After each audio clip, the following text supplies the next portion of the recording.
एक ऐसी जिंदगी की कल्पना कीजिए जो सीधे बॉलीवुड ब्लॉकबस्टर से निकली हो। प्राइवेट जेट्स, मोनाको में यॉट पार्टियां और मॉडल्स और रेस कारों से भरा एक कैलेंडर। यह कल्पना नहीं थी, यह विजय माल्या की असलियत थी। किंग ऑफ गुड टाइम्स के नाम से जाने जाने वाले वह सिर्फ एक बिजनेसमैन नहीं थे, वह एक ब्रांड थे, लग्जरी और महत्वाकांक्षा का प्रतीक। माल्या का नाम हर जगह था, उस बियर से जिसे लाखों लोग पीते थे, ग्लैमरस किंगफिशर कैलेंडर तक। उन्होंने सिर्फ प्रोडक्ट्स ही नहीं बेचे, बल्कि हाई लाइफ का एक सपना बेचा। फिर भी चमक धमक के पीछे जोखिम भरे बिजनेस डील्स और लगातार विस्तार का एक जाल था। अपने पिता से यूनाइटेड ब्रूअरीज विरासत में मिलने के बाद माल्या ने कई इंडस्ट्रीज, शराब, एविएशन, इंजीनियरिंग और बहुत कुछ में एक साम्राज्य बनाने का लक्ष्य रखा। सालों तक उनके साहसी दांव सफल रहे, जिससे वह एक जाना माना नाम और भारत की नई आर्थिक शक्ति का प्रतीक बन गए। लेकिन जैसा कि इतिहास दिखाता है, जो कहानियां सबसे ज्यादा चमकती हैं, वे अक्सर सबसे गहरी दरारें छिपाती हैं। किंग ऑफ गुड टाइम्स एक ऐसे तूफान का सामना करने वाले थे जो उनकी परी कथा को एक चेतावनी भरी कहानी में बदल देगा। माल्या की बिजनेस यात्रा एक अच्छी शुरुआत के साथ शुरू हुई। उन्हें सिर्फ 28 साल की उम्र में यूनाइटेड ब्रूअरीज विरासत में मिली, लेकिन वह सिर्फ मैनेज करने से संतुष्ट नहीं थे, वह हावी होना चाहते थे। उन्होंने आक्रामक रूप से विस्तार किया, प्रतिद्वंद्वियों का अधिग्रहण किया और किंगफिशर बियर को भारत और विदेश में एक जाना माना नाम बना दिया। विविधीकरण उनका मंत्र था। इंजीनियरिंग, उर्वरक, फार्मास्यूटिकल्स, मीडिया, वह सब कुछ चाहते थे। उनकी रणनीति कंपनियां खरीदना, एसेट्स का लाभ उठाना और तेजी से बढ़ना। मीडिया ने उन्हें एक दूरदर्शी के रूप में सराहा, भारत के आर्थिक उछाल का पोस्टर बॉय। लेकिन उनका सबसे साहसी कदम अभी आना बाकी था। 2005 में किंगफिशर एयरलाइंस लॉन्च करना, आसमान में लग्जरी का वादा करते हुए। एयरलाइन ने उनकी शानदार शैली का प्रतीक बनी। भव्य सेवा, बेजोड़ आराम और आसमान छूती लागत। कुछ समय के लिए यह काम किया। माल्या एक शानदार कर्ज ईंधन वाले साम्राज्य के राजा थे, लेकिन सतह के नीचे संकट के बीज पहले ही बोए जा चुके थे। किंगफिशर एयरलाइंस ने जोरदार शुरुआत की। 5 स्टार सर्विस, गुरमे मील और भारतीय हवाई यात्रा को फिर से परिभाषित करने का वादा। एयरलाइन ने जल्दी ही पुरस्कार और बाजार हिस्सेदारी हासिल की, लेकिन लग्जरी की कीमत बहुत ज्यादा थी। एविएशन एक कठिन व्यवसाय है। पतले मार्जिन, उच्च ईंधन लागत, भयंकर प्रतिस्पर्धा। किंगफिशर ने नकदी बहाई, बैंकों से भारी कर्ज लिया, जो माल्या के जादू का हिस्सा बनने के लिए उत्सुक थे। 2008 का वैश्विक वित्तीय संकट और तेल की बढ़ती कीमतों ने जोरदार झटका दिया, जिससे एयरलाइन की नाजुक वित्तीय स्थिति सामने आ गई। माल्या का बजट कैरियर एयर डेक्कन को खरीदने का फैसला उल्टा पड़ा, जिससे नुकसान बढ़ गया। 2012 तक किंगफिशर कर्ज में डूबी हुई थी।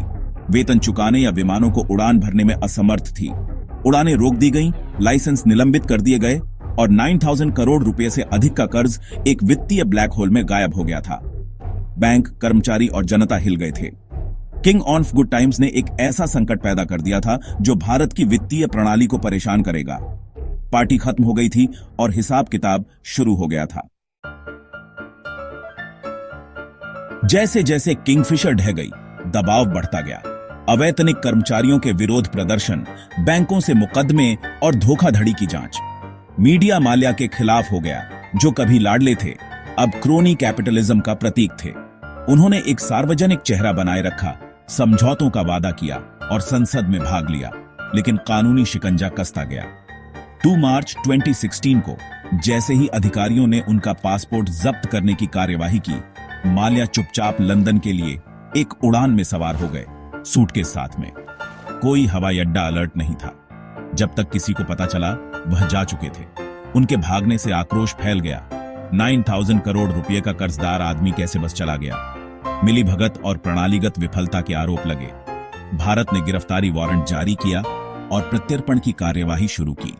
किंग ऑफ गुड टाइम्स अब एक भगोड़ा था। लंदन से माल्या जोर देते हैं कि वह कोई अपराधी नहीं है, बस एक बिजनेसमैन है जिसकी एयरलाइन विफल हो गई। वह आर्थिक स्थितियों को दोषी ठहराते हैं, धोखाधड़ी को नहीं, और दावा करते हैं कि उन्हें राजनीतिक कारणों से गलत तरीके से निशाना बनाया गया है। माल्या कहते हैं कि उन्होंने मूल ऋण चुकाने की पेशकश की थी। लेकिन अधिकारियों ने मना कर दिया। उन्हें बलि का बकरा बनाना पसंद किया। वह न्याय से भागने से इनकार करते हैं, तर्क देते हैं कि उनकी यूके यात्रा पहले से तय थी और वह लंबे समय से वहां के निवासी हैं। जैसे जैसे उनकी संपत्ति जब्त की जा रही है, माल्या अब दावा करते हैं कि बैंकों ने उनके बकाया से अधिक वसूल कर लिया है और वह असली पीड़ित हैं। भारतीय अधिकारी इसे अलग तरह से देखते हैं। यह बिजनेस की विफलता नहीं है, बल्कि धोखाधड़ी और मनी लॉन्ड्रिंग है। वे आरोप लगाते हैं कि माल्या ने झूठे बहाने पर ऋण सुरक्षित किए, धन का दुरुपयोग किया और किंगफिशर का उपयोग सार्वजनिक धन को निकालने के लिए किया। जांचकर्ता शेल कंपनियों के माध्यम से भेजे गए ऋणों और विदेश भेजे गए धन की ओर इशारा करते हैं। बैंकों ने उनकी संपत्ति जब्त कर ली और सरकार ने प्रत्यर्पण के लिए दबाव डाला। यूके की अदालतों में सबूत पेश किए। 2020 में यूके ने उनके प्रत्यर्पण को मंजूरी दे दी, लेकिन कानूनी देरी, संभवतः एक शरण याचिका, ने उनकी वापसी को रोक दिया है। भारत के लिए माल्या को वापस लाना सिर्फ एक आदमी के बारे में नहीं है, यह साबित करने के बारे में है कि शक्तिशाली न्याय से बच नहीं सकते। यह लड़ाई अदालतों में और जनता की राय की अदालत में जारी है। माल्या गाथा में संख्याएं चौंकाने वाली है। किंगफिशर पर लगभग 6,000 करोड़ रुपए का मूलधन बकाया था। ब्याज सहित 9,000 करोड़ हो गया, जो सार्वजनिक और निजी बैंकों के एक संघ को देय था। यह सार्वजनिक धन था और किंगफिशर के डिफॉल्ट ने एक बड़ा गैर निष्पादित परिसंपत्ति बनाया, जिससे बैंकिंग प्रणाली में विश्वास हिल गया। सालों तक वसूली असंभव लग रही थी, लेकिन 2024 के अंत तक भारतीय एजेंसियों ने माल्या की संपत्ति की नीलामी की थी। कथित तौर पर 14,000 करोड़ रुपए से अधिक की वसूली की, जो मूल ऋण से अधिक था। माल्या अब दावा करते हैं कि बैंक उन्हें वापसी का भुगतान करते हैं, जबकि अधिकारी इसे न्याय कहते हैं। संख्याओं पर बहस होती है, क्या उनमें संपत्ति की सराहना शामिल है, क्या बैंक लाभ कमा रहे हैं। जो स्पष्ट है, वित्तीय नुकसान बहुत बड़ा था और अंतिम गणना विवादास्पद बनी हुई है। यह मामला अनियंत्रित उधार के जोखिमों और परिसंपत्ति वसूली की जटिलताओं का एक सबक है। कहानी सिर्फ पैसे के बारे में नहीं है, यह सिस्टम में विश्वास के बारे में है। आम भारतीयों के लिए माल्या गाथा गुस्सा दिलाने वाली है। जबकि छोटे कर्जदारों को कठोर दंड का सामना करना पड़ता है, एक अरबपति विलासिता में रहा और हजारों करोड़ रुपए बकाया छोड़कर देश छोड़ गया।